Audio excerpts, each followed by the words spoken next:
જય શ્રી કૃષ્ણ, જય માતાજી, હર હર મહાદેવ।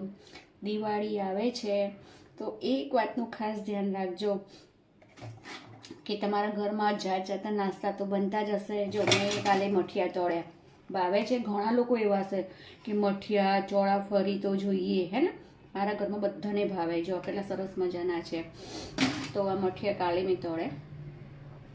તો આપણે જે બી બનાવીએ, નાસ્તા બનાવીએ કે ઘરે મીઠાઈ બનાવીએ કે કોઈ બહારથી બી મીઠાઈ લાવે તો તમે ખાઓ તો એનું ખાસ ધ્યાન રાખજો। પછી તમે એટલું બધી તમારી લિમિટ ના તૂટી જાય કે બધું તમે આખો દિવસ ખાઓ અને પછી બીમાર જે પડાય છે, ખાંસી ચાલુ થઈ જાય છે, બંધ જ થવાનું નામ નથી દેતી। એટલે અત્યારે મીઠાઈ ને નમકીન ને આ બધું ખાઓ અને પછી બીમાર પડવાનો વારો આવે। એટલે ખાજો, એનો વાંધો નથી, પણ લિમિટમાં ખાજો। કારણ કે મઠિયામાં ચોળાફળીમાં કેટલું વધારે પડતા ખવાઈ જાય ને તો પછી આપણે ગળું પકડી જાય ને ખાંસી આવે ને, સાચી વાત ને, પછી દવા લેવી પડે।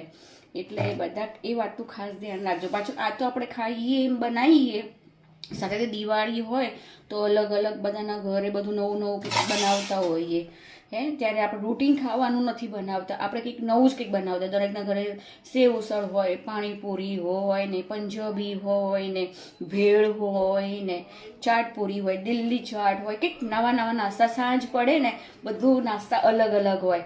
પછી આ બી ખાવાનું, મીઠાઈ બી ખાવાનું, ફરસાણ બી ખાવાનું। કોઈના ઘરે મહેમાન ગતિ જાઓ તો તમે ચા ને, કોફી ને, શરબત ને, જ્યુસ ને એ બધું પીવો એટલે કેટલું બધું ગળું પકડી જાય। સાચી વાત કે ખોટી વાત છે?